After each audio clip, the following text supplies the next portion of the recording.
Eto pakinggan niyo po ang boses at hinanakit. Ako damdam ko yung hinanakit dito ni DJ Bantag. Bagamat di ko siya puwedeng husgahan kung anong kanyang nararamdaman, pero kayo na po ang humusga at kung alam ko man ang kanyang nararamdaman, di ko sasabihin. Kayo na humusga. Tingnan ninyo po, tingnan niyo po. Oh, pakinggan niyo po.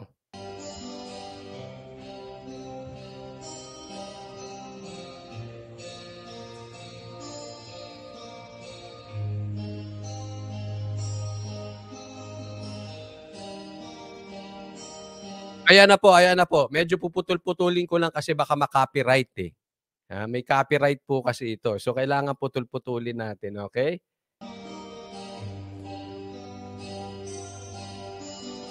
Mahirap man ang buhay, aking matitiin. Basta't walang tanika lang nakatali sa leeg. Ayun, si General Bantag yan, si General Bantag. Ngayon, alam niyo naman ang boses niyo, mga supporters ni General Bantag, hindi ko po kayo baka sabihin, "Ay Coach Oli, fake news ka, hindi si General Bantag." Pakinggan niyo na lang yung boses, alam niyo naman. Hirap ay makakaya kung ako ay malaya sa kuko ng agila. Yun ang usapin diyan, yung kuko ng agila. Sa tingin ninyo, mamaya sasabihin ko po kung sino, pero sa tingin ninyo, sino yung tinutukoy dito ni General Bantag na agila? Sino yung agila dito? Yung nasa kuko ng agila at sino yung agila dito? Sa akin ay tumupuksa. Ayun Ginamix Videos, ramdam ko hinanakit ni Bantag. Nung narinig ko 'tong video na ito, itong kanta niyang ito, ramdam ko yung hinanakit, Parang ano nga, again ayokong husgahan, pero parang mangiyak-ngiyak pa nga, oh. 3 kasi ang page, di ko sir alam kung alin doon. Nakapin po, Consolacion Fronda, nakapin po dito sa chat box, yun po i-click niyo. Sa sariling lupa ay alipin ako ng banyaga. Sa kuko ng agila, kailangan kong makalaya. Yun damdam na damdam sa kuko ng agila, kailangan kong makalaya. Sino 'tong agila? Kaninong kuko ng agila ito?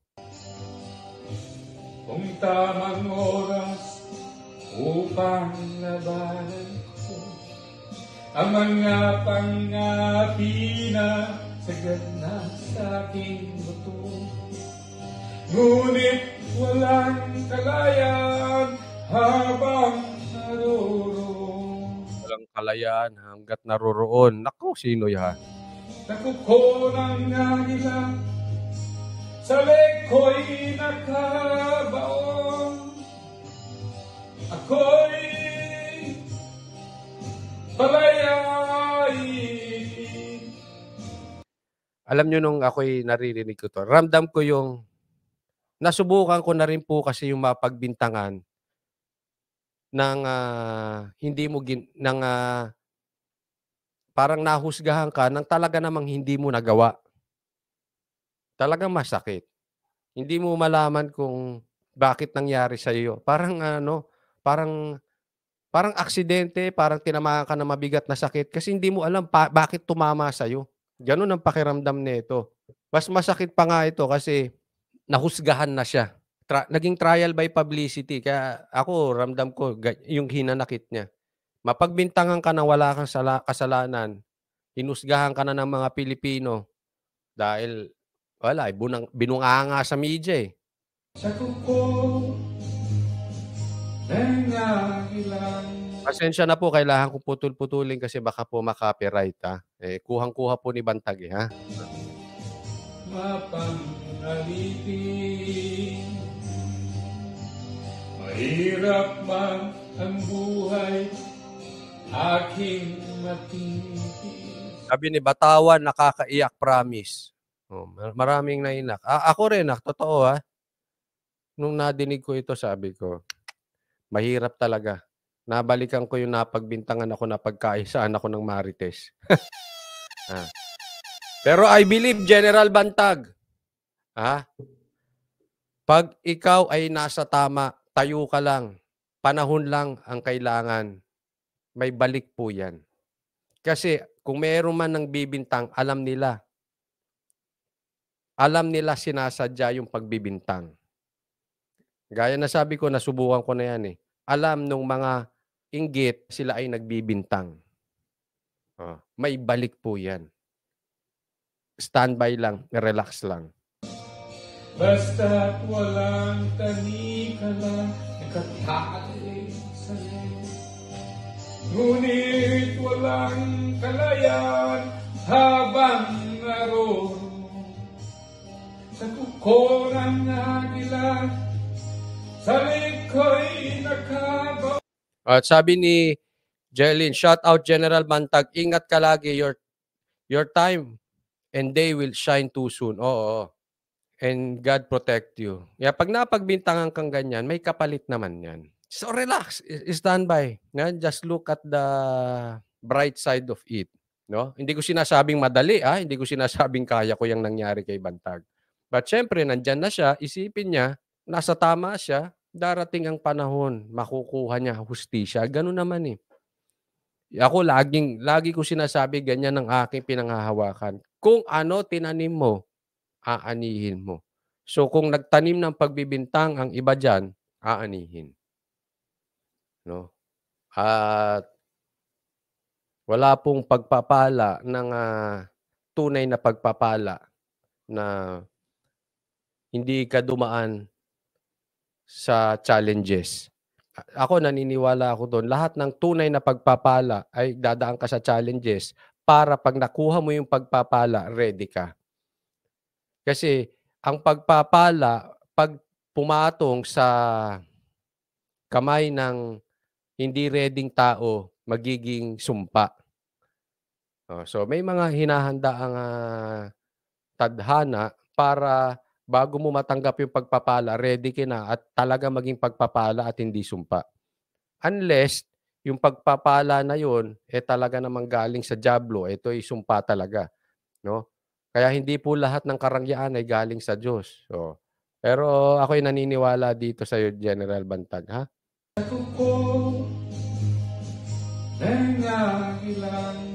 Kaya hindi ko na po ma-post lahat. Kung nanonood man si General Bantag, basahin nyo na lang ang mga komentaryo sa Facebook at sa YouTube. Kung nanonood naman, basta't walang tanikala, kaya taong bayan. Ngunit walang kalayan habang naroon sa kuko ng agila, sa liko'y nakabaon. Ang tanong ngayon, sino yung agila? Nung kami po ay, ngayon, Coach Oli, kailan yung kanta na yan? Hindi ko sasabihin. Delicates. Hindi. Basta nung may nagkakantahan noon sa Baguio, nung nakausap ko siya, nagkakantahan kami. Yan, ng ganyang agila, kuko ng agila. Natanong ko yan sa kanya. Sino ba yan? At ako'y nasa posisyon na aking opinion po ito. Ito pong agilang ito ay, opinion ko to si Marcos po ang tinutukoy dito. Opinion ko po to. Ngayon, malay natin, may chapter 2. Kung may chapter 2, tatanungin natin directly sa kanya. Sino ba tong agila na to? Pero sa aking palagay, base sa aming usapan dati, sa aking opinion, si Marcos ito. Kasi wala eh. Siyang command responsibility po command responsibility kaya hindi niya makuha yung kanyang hustisya, yung kanyang pang-aapi, yung leeg niya ay kapit-kapit nitong sa kuko ng agila. Kaya malay din natin. Ako'y nagsasabi lang ng malay pero usually yung malay natin na binabanggit na yung nagkakatotoo. Malay natin kung magkaroon ulit. Maaaring next year, after 2 years, magka-interview ulit kami kay Bantag. Next year siguro. Baka bakbakan niya na si Marcos. Baka lang naman, abangan ninyo. At least nasabi sa inyo ni Coach Oli, baka hindi na si Katapang ang bakbakan niya. Si Marcos na mismo. Malay mo, next year. Abangan po natin. Kaya subscribe po kayo dito dahil may tapang nating gagawin.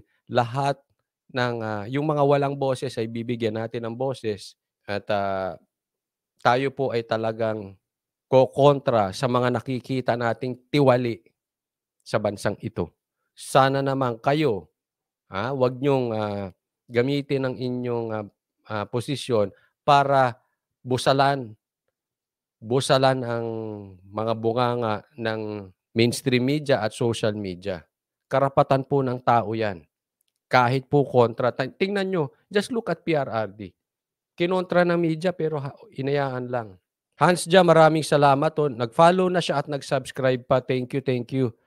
Sabi niya. Ayun, so, kung andyan man si General Bantag at nanunood, tingnan nyo po General Bantag yung Facebook page na dyan po namin kayo tatawagin for Senator, dyan sa nakapin. At basahin nyo po yung mga komentaryo na talagang ang pagmamahal ng tao sa iyo. Komentaryo dito sa Facebook at sa YouTube, ang kanilang suporta. Let's continue to convince General Bantag. Hindi ko po masisi si General Bantag. Kasi kahit may panawagan ng tao, kung talagang walang pera, mahirap pong tumakbong senador. Kaya lang, unless talagang sobra-sobra yung panawagan ng tao. Gaya ng nangyari kay Robin, kay PRRD, kahit hindi gumastos, may panawagan talaga eh. May panawagan ng tao, kaya nag-number 1 pa si Robin, di ba? Maraming salamat po sa lahat. God bless everyone.